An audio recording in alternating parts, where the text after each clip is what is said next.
नमस्कार। Self made tutorial में एक बार फिर से आपका स्वागत है। आज के लेक्चर सीरीज में आप देखेंगे 12th क्लास के इतिहास का चैप्टर। इसके पहले भी मैं 12th क्लास के हिस्ट्री जैसे कि चैप्टर 5 है, पार्ट 2 है, पार्ट 1 मैं अपलोड कर चुकी हूँ। उसमें ज़्यादातर ऑब्जेक्टिव क्वेश्चन को कवर किया गया है और ये है चैप्टर 5 का पार्ट 2। मैं आज लेक्चर दूंगी, आपके साथ डिस्कशन करूंगी। इसके यदि आज के लेक्चर सीरीज में ये कंप्लीट हो जाता है तो मैं पार्ट 3 नहीं बनाऊंगी। यदि कंप्लीट नहीं हो पाएगा, सारे टॉपिक्स क्लियर नहीं हो पाएंगे तो मैं पार्ट 3 भी लेकर आऊँगी। ओके, तो ये है 12th क्लास की हिस्ट्री चैप्टर 5 पार्ट 2 आईने अकबरी। चैप्टर का नाम क्या है? आईने अकबरी कृषि संबंध। ओके, और आपसे एक सॉरी भी कहना चाहूँगी कि मैं बहुत दिनों बाद 12th क्लास के हिस्ट्री के चैप्टर लेकर आई हूँ। आप भी परेशान हो गए, बहुत सारे मैसेज आए, बहुत सारे कमेंट आए कि आपको ये हिस्ट्री कंप्लीट करना है। मैं हिस्ट्री कंप्लीट करूँगी 2020 के लिए, मैं ये हिस्ट्री पूरे कंप्लीट कर दूँगी। आप घबराने की ज़रूरत नहीं है। मैं थोड़े लेट लेकर आई वीडियो, इसके लिए मैं माफ़ी चाहती हूँ। चलिए मैं शुरू करती हूँ। और शुरू करने से पहले एक बात और बता दूँ, ऊपर जैसे कि लिखा हुआ है topics explanation with question and answer, क्योंकि आपके जो मन में दुविधा होती है कि आप चाहते हैं कि क्वेश्चन कंप्लीट हो जाए, क्लियर हो जाए, तो मैं क्वेश्चन आंसर भी लेके आई हूँ। और आप ये भी चाहते हैं कि जो भी जैसे चैप्टर 5 में जो भी टॉपिक दिया गया है वो टॉपिक का कंसेप्ट आपका क्लियर होना चाहिए। और पढ़ाई वही सही होता है जिसमें आपके कंसेप्ट क्लियर हो, यानी कि जो भी टॉपिक है वो आपका क्लियर हो जाएगा तो उससे कितने क्वेश्चन बन सकेंगे तो आप आसानी से बना लेंगे। तो मैं यही कोशिश करूँगी कि जो भी टॉपिक आपके सामने आ रहा है उसके कंसेप्ट को मैं क्लियर करूं, आपके डाउट्स क्लियर करूं। और हमने कोशिश भी किया है कि आईने अकबरी कृषि संबंध जो चैप्टर है, इसमें जितने भी टॉपिक दिए गए हैं सारे इंपॉर्टेंट टॉपिक को मैं टच करके उनके कंसेप्ट को क्लियर करूँगी। अगर आपने पार्ट 1 पढ़ा, पार्ट 1 में ऑब्जेक्टिव क्वेश्चन है तो ऑब्जेक्टिव लाना भी ज़रूरी था, क्योंकि 50-50 मार्क्स का क्वेश्चन पैटर्न है। तो इसीलिए हमने ज़्यादा उसमें डिस्कशन नहीं किया, ज़्यादा एक्सप्लेन उसको नहीं किया है। तो इसमें मैंने ज़्यादा एक्सप्लेन किया है और आप ये ज़्यादा इम्पोर्टेंट है तो आप वीडियो को ज़रूर देखें। और आपके जो भी सहयोगी साथी हैं 12th क्लास के, आप जल्द से जल्द मेरे चैनल को सब्सक्राइब कर ले। एक एक करके मैं हिस्ट्री को कंप्लीट करने वाली हूँ, 1 से 2 मंथ में हिस्ट्री कंप्लीट हो जाएगा। तो स्टार्ट करते हैं। आईने अकबरी कृषि संबंध। तो सबसे पहले ये जो चैप्टर है आईने अकबरी कृषि संबंध, आईने अकबरी अबुल फजल द्वारा रचित मुगल कालीन सम्राट अकबर के दरबार के रचना है। यानी मुगल काल में आपने मुगल कालीन बहुत सारे सम्राटों के बारे में आप जानते होंगे। अगर नहीं भी जानते हो तो कोई बात नहीं, क्योंकि नेक्स्ट चैप्टर में वही मुगल काल कब से स्टार्ट होता है, इसमें कितने शासक हैं, कौन कौन से हैं, उसके बारे में डिटेल्स करके मैं बताऊंगी। तो बस इतना ही समझ लीजिए। मुगल काल के सम्राट जो महान सम्राट थे अकबर, उनके दरबार में एक कवि रहते थे अबुल फजल। अबुल फजल ने एक पुस्तक लिखी थी। पुस्तक का नाम क्या था? अकबरनामा। और अकबरनामा को 5 भागों में बांटा गया था। तो उसके तृतीय भाग को आईने अकबरी कहा जाता है। ओके, अकबरनामा के तृतीय भाग को क्या कहा जाता है? आईने अकबरी।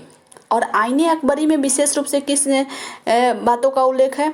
तो कृषि संबंधी बातों का उल्लेख है।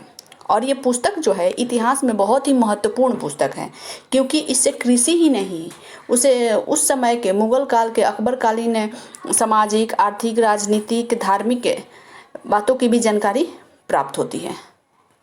आप समझ गए कि आईने अकबरी कृषि संबंध में क्या कुछ टॉपिक आने वाला है। ओके, अब हम आगे बढ़ते हैं।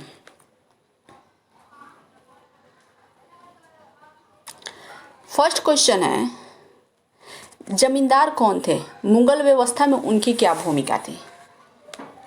ओके, जमींदार कौन थे और मुगल व्यवस्था में उनकी क्या भूमिका थी?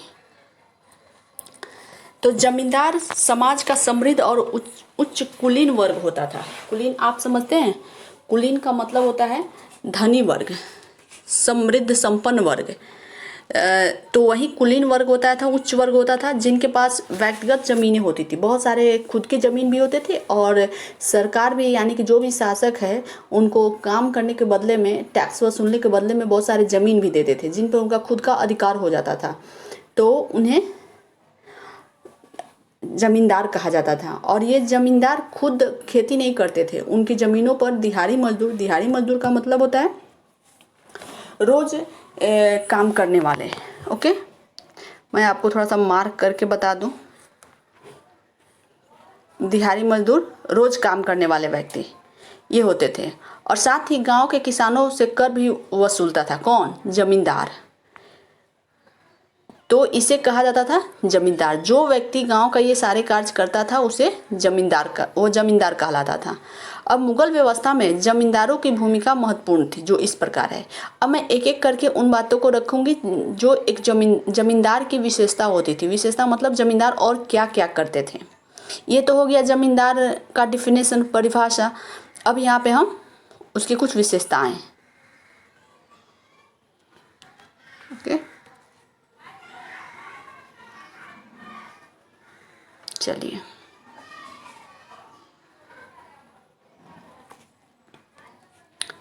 सबसे पहले उनके पास मिल्कियत ज़मीन होती थी जिस पर दिहाड़ी मजदूर काम करते थे। मिल्कियत ज़मीन मतलब क्या होता है? खुद का ज़मीन, वो उसे कहा जाता था मिल्कियत ज़मीन होता था।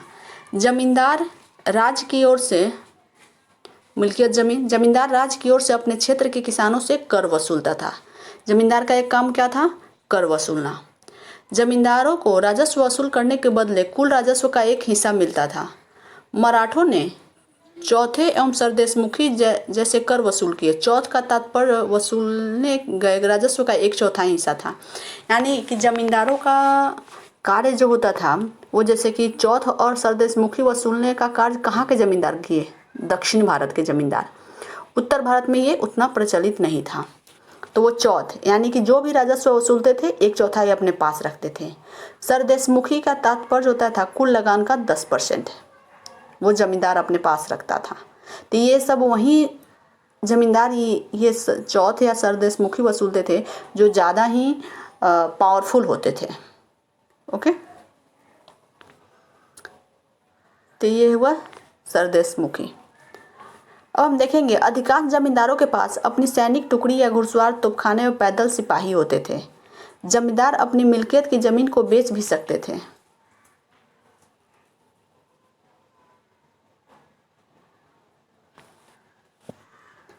और वो प्रायः हाट बाजार का आयोजन करते जहां कृषक अपनी फसलें बेचने आते थे। यानी कि ये जमींदार जो होते थे वो हाट बाजार यानी बाजार लगवाते थे और वहाँ से जो भी किसान होते थे वहाँ अपनी फसल बेचने आते थे। ओके, तो ये टॉपिक जमींदार कौन थे और उनके कार्य क्या होते थे, ये तो हुआ, एक कंसेप्ट क्लियर हुआ एक टॉपिक का। अब नेक्स्ट हम देखते हैं मुगल कालीन टकसाल पर प्रकाश डालिए। तो सबसे पहले मैं ये बात करूंगी मुगल कालीन टकसाल होता क्या है? मुगल काल में टकसालों की क्या व्यवस्था थी? तो सबसे सिक्के ढालने के मशीन, अब अभी भी यदि आप जाएं तो जहाँ सिक्के ढाले जाते हैं तो उसे टकसाल कहा जाता था। सिक्के ढालने के मशीन को टकसाल कहा जाता है। अकबर ने 1577 ईस्वी में मुद्रा प्रणाली में सुधार के उद्देश्य से ख्वाजा अब्बू समद को दिल्ली के शाही टकसाल का अध्यक्ष नियुक्त किया। शाही टकसाल का अध्यक्ष कौन था अकबर के टाइम में? ख्वाजा अब्दुल समद। और जौनपुर, अहमदाबाद, पटना आदि सूबों के टकसाल और उनके अधिकारी भी अब्बू समद के अधीन कर दिए गए। अकबर समस्त समाज में एक ही प्रकार की मुद्रा व्यवस्था लागू करना चाहता था। अकबर के समय सोना, चांदी और तांबे के गोल एवं चौकोर सिक्के चलाए गए। सिक्कों पर बादशाह का नाम, टकसाल का नाम, जारी किए गए वर्ष का उल्लेख होता था और कुछ सिक्कों पर कुरान की आयतें भी लिखी होती थी।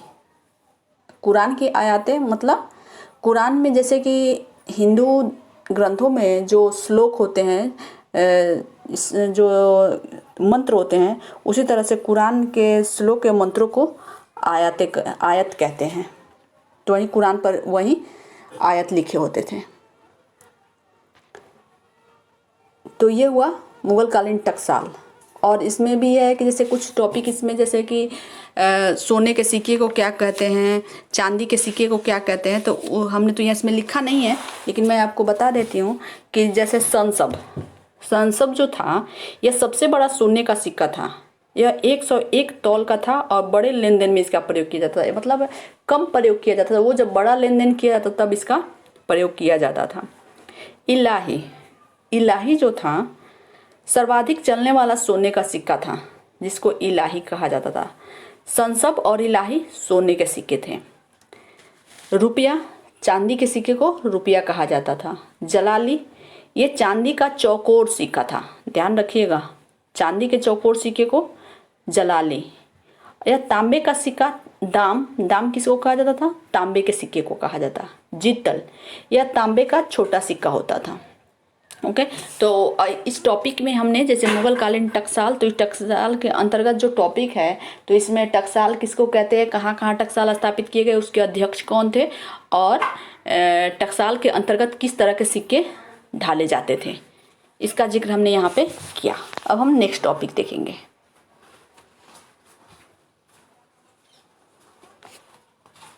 जैसे कि नेक्स्ट टॉपिक में आ गया मुग़ल कालीन प्रमुख फसलों पर प्रकाश डालिए। तो एक टॉपिक ये भी आ गया कि अगर ये क्वेश्चन नहीं भी लिखा रहता तो मुग़ल काल के प्रमुख फसलों का मैं जिक्र करती, लेकिन आप घबरा जाते कि फिर मैं ये क्वेश्चन कैसे तैयार करूं।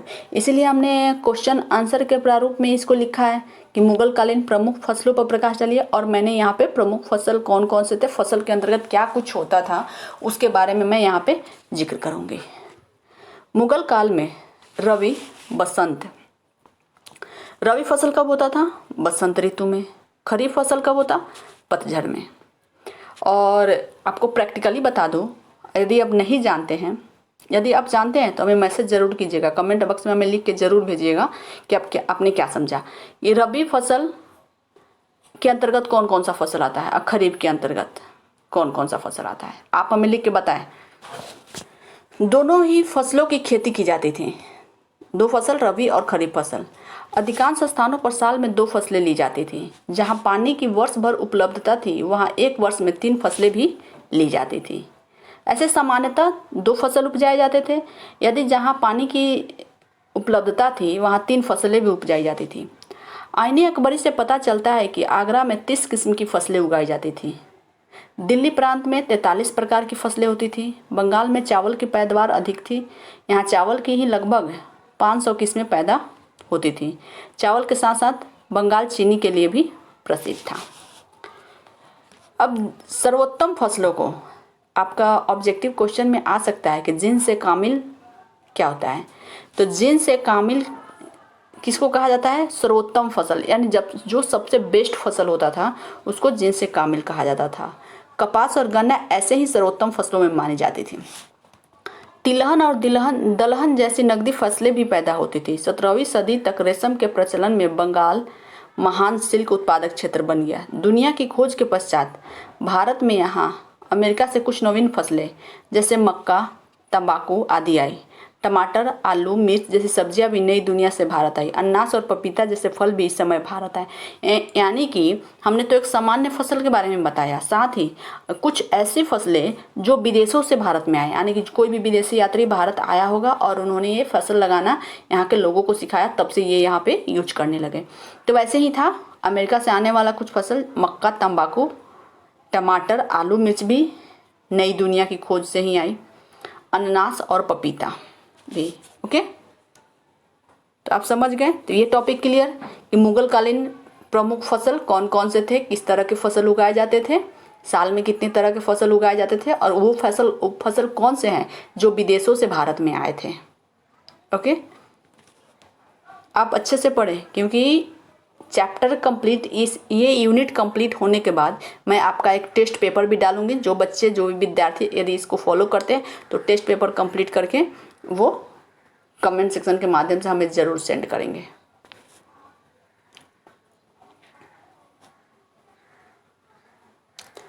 अब यहाँ पे हम देखेंगे भू राजस्व प्रणाली। मुगल काल में प्रचलित विभिन्न भू राजस्व प्रणाली की विवेचना कीजिए। यानी कि भूमि से जो टैक्स ली जाती थी, जो राजस्व रेवेन्यू ली जाती थी, टैक्स रेवेन्यू, वो कितने प्रणालियाँ प्रचलित थी और किस तरह से ली जाती थी, इसके बारे में हम लोग पढ़ेंगे। ये बहुत ही इंपॉर्टेंट है, इससे बहुत सारे ऑब्जेक्टिव क्वेश्चन आपके एग्जाम में आएंगे। मुगल कालीन ग्रंथ आईने अकबरी में भू राजस्व निर्धारण की 3 प्रणालियों का उल्लेख मिलता है। कौन कौन? गल्ला बख्शी, जब्ती और नस्क। ओके, गल्ला बख्शी। अब हम देखते हैं कि गल्ला बख्शी भाई होता क्या है। भारत में भूमि कर निर्धारण के प्राचीन प्रणाली थी। गल्ला बख्शी जो थी, भारत में भूमियों पर जो कर निर्धारण होता था उसकी प्राचीन प्रणाली थी। इसे बटाई भी कहा जाता था। आपके यहाँ भी अभी फिलहाल अभी के वर्तमान परिस्थिति में भी बटाई, खेत की बटाई दी जाती है। यह प्रणाली थट्टा, खट्टा गलती से लिखा गया, टाइपिंग ही तो है, मिस्टेक हो जाता है, तो थट्टा, काबुल और कश्मीर में प्रचलित थी। बटाई कितने प्रकार की होती थी? 3 प्रकार की। अब इसको देखें, बटाई कितने प्रकार की। गल्ला बख्शी, यानी गल्ला बख्शी कितने प्रकार की? 3 प्रकार के। गल्ला बख्शी को ही बटाई कहा जाता था, इसीलिए हमने कहा कि बटाई कितने प्रकार की होती है, तो 3 प्रकार। खेत बटाई, खेत बटाई, लंक बटाई और रास बटाई। चलिए, खेत बटाई, लंक बटाई, रास बटाई। खड़ी फसल से अथवा खेत बोने के तुरंत बाद ही सरकारी हिस्सा खेत बांटकर निर्धारित कर दिया जाता था, उसे खेत बटाई कहा जाता है। यानी कि खेत में जो फसल लगे होते थे, वो खेत में अभी फसल खड़े ही थे, तभी सरकारी अधिकारी के सामने उसका जो टैक्स होता था वो खड़ी फसल के आधार पर बांट दिया जाता था कि इतनी खड़ी फसल आप टैक्स के रूप में सरकार के खाते में जाएगी। तो इस तरह से खड़ी फसल के आधार पर जब कर का निर्धारण होता था तो उसे खेत बटाई कहते थे। लंक बटाई, खेत काटने के बाद किसान फसल को खलिहान में लाता और यहाँ अनाज में से भूसा अलग निकाले बिना किसान और राज्य का बंटवारा कर दिया जाता था। यानी लंक बटाई अब क्या है? अब देखिए, आपने तो खेत बटाई देखा, जो खेत में खड़ी फसल के आधार पर कर का निर्धारण होता था। लंक बटाई क्या था? लंक बटाई यानी किसान खलिहान में फसल काट कर लाते और उसकी जो निराई होती है वो हो जाती थी, लेकिन अनाज से फसल से अनाज नहीं निकाले जाते, उस फसल के साथ ही अनाज भूसी के साथ ही लगे रहते थे और उसी में बंटवारा हो जाता था, तो उसको कहते थे लंक बटाई। रास बटाई, अनाज से भूसा अलग निकालने के पश्चात राज्य का हिस्सा निकाला जाता है। यानी कि आजकल की तुलना में सरकार तो नहीं लेती है टैक्स, लेकिन आम तौर पे आप देखेंगे, आप गांव के रहने वाले हैं तो बटाई दी जाती है, खेत की बटाई दी जाती है। तो वहाँ से किसान फसल काटते हैं, देखते हैं, खलिहान में लाते हैं, फिर भूसी अलग करते हैं, फिर से जो खेत का मालिक है उसको अनाज के रूप में उसका टैक्स देते हैं, तो उसे रास बटाई कहा जाता है।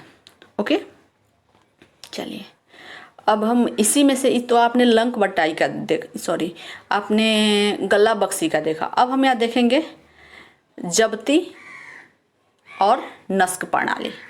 जब्ती और नस्क प्रणाली क्या है? जब्ती से आस किसान और सरकार के बीच उस समझौते से था जिसके अनुसार 3 वर्ष या उससे अधिक समय तक प्रति बीघा प्रति वर्ष के हिसाब से लगान निश्चित किया जाता था, चाहे खेती में कितनी ही पैदावार हो अथवा न हो। इसकी दर जमीन की उपज शक्ति और उसकी स्थिति पर निर्भर थी।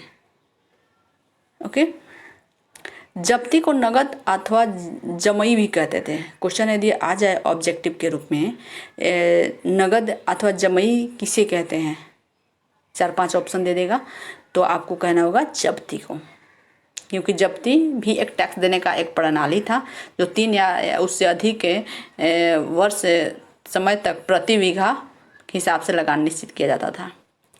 यह प्रणाली कृषकों को पसंद थी। जब्ती प्रणाली बिहार, इलाहाबाद, मुल्तान, अवध, आगरा, मालवा, दिल्ली, लाहौर, अजमेर, गुजरात के कुछ भागों में प्रचलित था।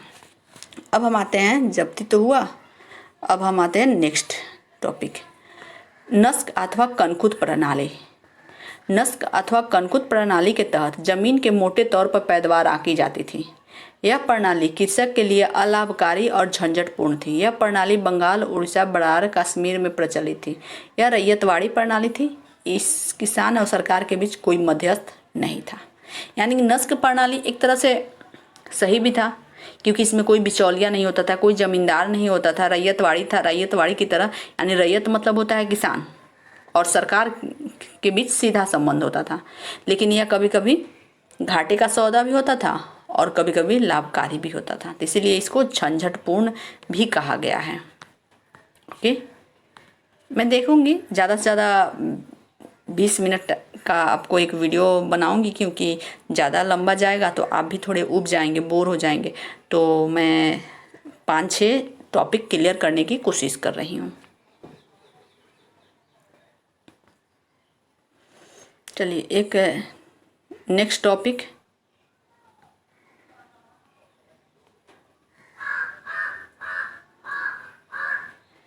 एक 5वां टॉपिक तक ही मैं क्लियर करूँगी।